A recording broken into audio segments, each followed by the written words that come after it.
boss. But no, I said good. He hit the squad. I don't think I got hit. Why don't you put that away for right now, man? Yeah. Let's get over here, alright? Alright. So this guy, his adrenaline's up. Yeah, I'm good. He hit my fucking door. I thought I was gonna get fucking pissed. Yeah. If not for the officer's quick reaction to get back at his squad just in time.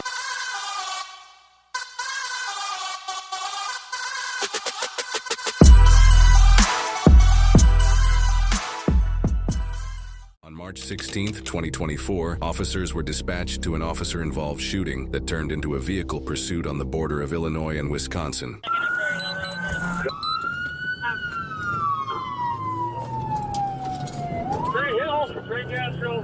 Shots fired. Shit. Hey, honey, black hair. Great Castro. Shots fired. Shit. Hey, honey, black hair. Great pants. Girl, male Hispanic, black hair, right hand. Unit is 1078 now with shots fired. We need medical now. Female with a gunshot wound. Female with a gunshot wound. Any officers injured? No officers injured. Copy, no officers injured. Make that direct. Okay. So with these two officers responding to the situation, shots fired with another situation going on with their other officers, while they're driving there, you got to notice that as they're driving, their stress level is going up. Their heart rate's going up, everything, their adrenaline is going crazy. You hear shots fired, your buddy is dealing in a situation where there's shots fired involved. You're trying to go as fast as you can, paying attention to the road, make sure you don't get in a car accident yourself, trying to get to the location, and also listening to the radio to get more information of the situation going on. And like I've mentioned in my other video, officers don't know what's going on in situations. They have a bunch of puzzle pieces everywhere of a situation. Their job is to put all the puzzle pieces together, to see the big picture, and then figure out how they're going to handle and take care of the situation. In this situation, all the pieces are in a whole different location, and they have to pick up this information through dispatch, figuring out, okay, so this is going on. And as they're listening to this information, they're getting a better picture. And sometimes officers that are responding, I've dealt with this, where when I'm responding to something and I don't have enough information that I want, that I'm comfortable with, I'll go on dispatch when I feel that it's clear to do so, and say, dispatch, can you give me more information on this, or something that would relate to the situation, just so you can understand, okay, now I have a better way to approach the location on where I need to be, of where the situation's at, and stuff like that.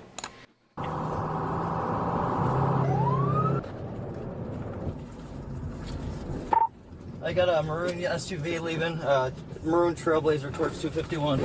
Hoodie, male Hispanic, he's taking off. Possible suspect is maroon SUV Chevy Trailblazer, taking on. We're westbound on Prairie Hill. Crossing railroad tracks, coming up to Door Road, Prairie Hill Door Road, westbound. It'll be a maroon Chevy Trailblazer. It's a Wisconsin 28. I can't copy it yet. Constantly giving an update to where the suspect is. That way all officers in the surrounding areas are up to date. Okay, so he's traveling in this direction. They can kind of predict, okay, he's probably going to head towards this road or this road. Let's start blocking roads so that way we can prevent, collateral damage, basically.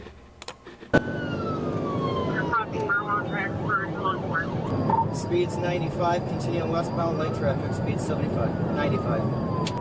This other officer is taking a different route to cut the suspect off. He's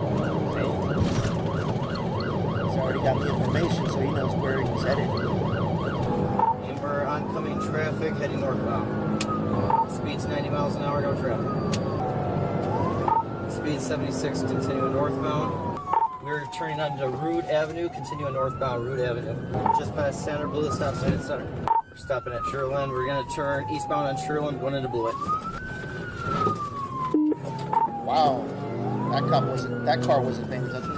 Turn northbound 8th, northbound 8th. And he didn't get there as I'll fast. keep calling it. 16's with me. Southern Trail 16's with me. I'm going to continue calling it northbound on 8th Street. And for units up, late deadline. Northbound on 8th, northbound on 8th. I'll be third in pursuit here with Illinois.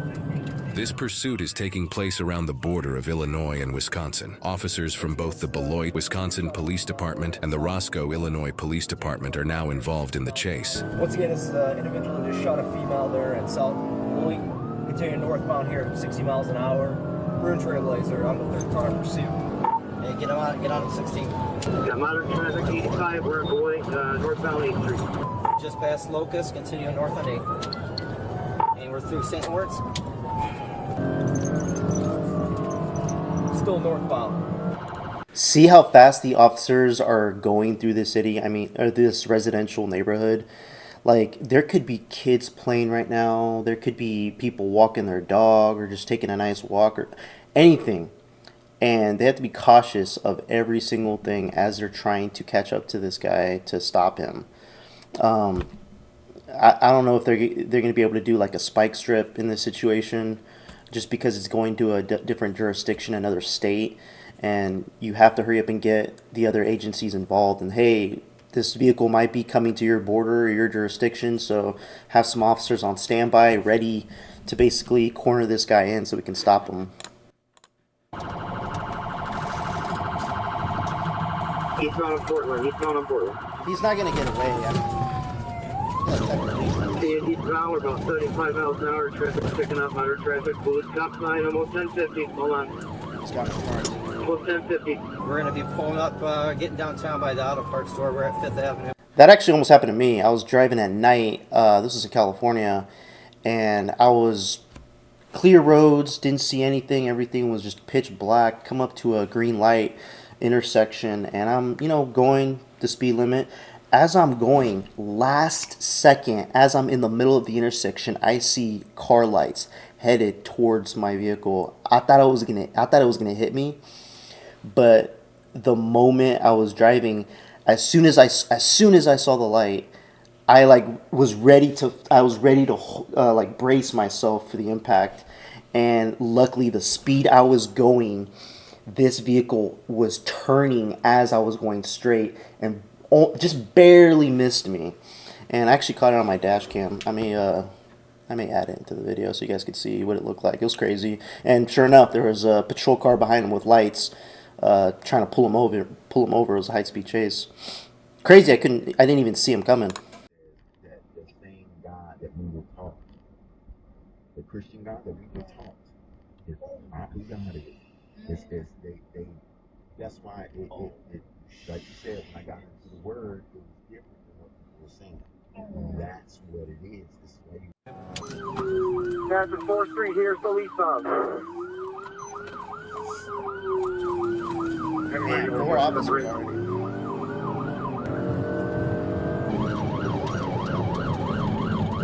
We're going to continue eastbound past Riverside Boulevard. Eastbound. Blue the red light here. Going into Woodward Avenue, we're getting into an apartment area, White and Woodward. This is another good reason officers are saying every single thing that's happening in this situation, because right now this dude is racking up charges on all the laws he's breaking. Whatever he initially did, despite the shots fired, I don't know what exactly started it, but I mean he's getting charged for all these things, which is keep him in jail longer. Light at Park Avenue, Park Avenue. Continuing North on Prairie Ave, Prairie Ave. Prairie. Not sure if they're from White or Woodward. This new Beloit officer is able to cut the suspect off. Not sure if they're from White or Woodward. I think we got a Beloit squad with us. Eastbound strong, eastbound strong.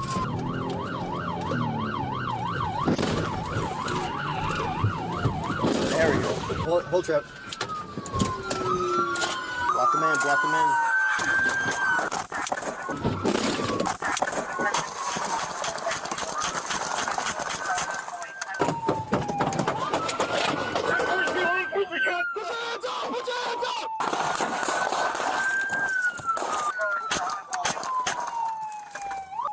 Shots fired, shots fired, shots fired.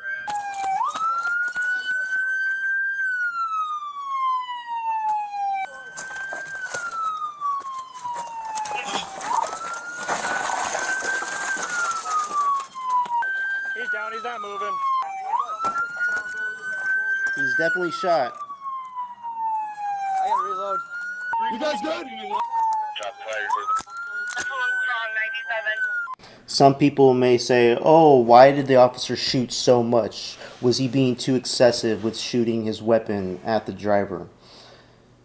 The officers are trying, whatever situation happened, there was already a situation for him to book and leave. The officers are doing a high-speed pursuit on this individual that could have killed many people along the way. The individual knows that police is trying to stop him. His intent is not to stop. So when they finally get him in a corner where they're able to slow him down and stop him, the officer is able to get out of his vehicle, and the suspect decides to continue moving his vehicle towards the cop car. That alone justifies you to pull your weapon and shoot at the driver, because he is using, now the suspect is now using his vehicle as a weapon to potentially kill you. Even if you're in or outside of your vehicle, if you're in the vehicle, you can die if a car runs into you. So that justifies the officer to come out, start shooting, to completely stop and neutralize the driver from operating the vehicle. And in this case, it didn't end well. This is why just obey the law. If you've committed some crimes, do the time. But I mean, some people, this is what's sad, some people would rather just risk their lives and not go to jail, which is really sad. Shots fired, officer, shots fired, suspect down.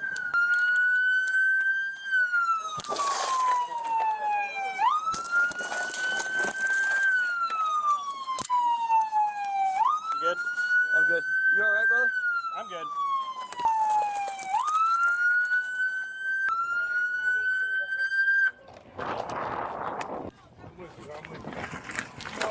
Pull him out. You got a gun at all? So they definitely got to quickly get the gun. But you like the mic check. You boss? But no, I said I'm good. He hit the squad. I don't think I got hit. Why don't you put that away for right now, man? Yeah. Let's get over here, alright?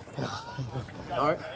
So this guy, his adrenaline's up. Yeah, I'm good. He hit my fucking door. I thought I was gonna get fucking pissed. Yeah. If not for the officer's quick reaction to get back in his squad just in time, he would have gotten pinched inside of his own door from the sheer force of the suspect's vehicle. I rammed him, so. Coming off of, You alright? Yeah, I'm good, brother. Okay, where's he at? The suspect. He's not moving. He's dead. Coming off strong. Alright. So, yeah, he was naked. Nah, you're good, boss. Fucking killed that lady, I think. Lady. Come on up. check exam 1, I'm gonna go open the boys, see if they need anything up there. I'm gonna keep this on for. You good? I got my left one. You need anything, boss? No, that's fine. The test. Yeah, well, I'll take a water, man. Why don't you take a seat right here? Thanks, bro. I'll get you water. The ambulance come to us at Strong down Avenue. Now this is turned into a crime scene. So everything in this whole neighborhood right here, this whole area, needs to be blocked off. And now we got to get investigators, medical, coroner. I mean, everybody needs to be called.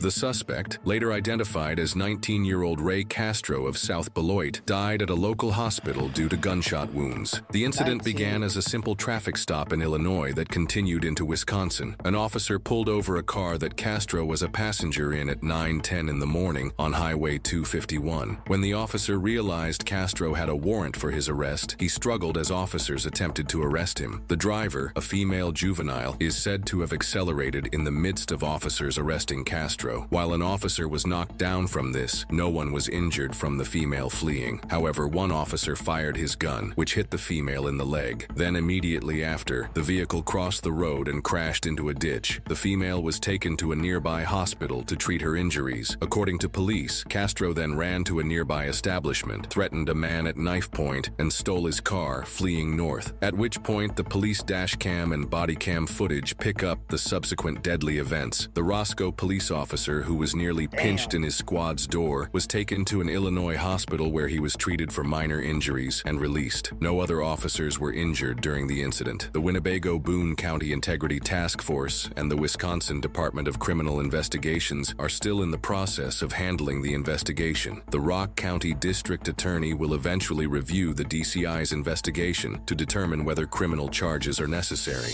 So while I was in the military, I never encountered a situation where I had to do a high-risk traffic stop or a high-speed chase.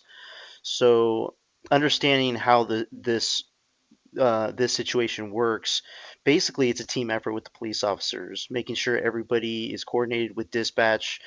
The officer in the very beginning of the video started saying, hey, the vehicle is coming in this direction, this street, adjacent to this school, letting everybody on the net basically have the awareness of, okay, the vehicle's traveling towards this location. We can kind of set up a perimeter of patrol vehicles that can try to close certain streets off to help shorten the bubble of where this vehicle is trying to go so we can stop the vehicle. Unfortunately, it had to end with the suspect being deceased. He did not want to stop. And sometimes, it turns out that way, and it sucks because you can't let these individuals just go and not do anything. They have to be stopped. Um, who knows how many more crimes they can commit, more people they could hurt or kill. It's the officer's duty to stop these people. And these officers did a very good job to really communicate with each other, coordinate, get all come together towards the end and take care of the problem and stop the problem from getting worse. And unfortunately, it had to end with the suspect's life. But that's the unfortunate part, and it's never easy. And what nobody ever really talks about is the the trauma that the police officers have to go through even when it's over, even after the fact, even a week, month, years later. Sometimes situations like this can haunt people, like the officer that was had the adrenaline up, the one that almost got hit by the vehicle when the door closed on him. I mean, nobody ever talks about the trauma. And you know what happened with that police officer? He probably had to go to work the next day or next week, or maybe they put him for a few days off of work just to just chill a little bit. But nobody ever talks about that. You know, everybody, a lot of people like to disagree with certain actions the officers do, but don't really realize the type of environments they have to go through in order to promote peace, prevent damage. If you guys like the video, like the video. If you have any questions, please comment below. Subscribe if you'd like to subscribe. Until next time, peace out, guys.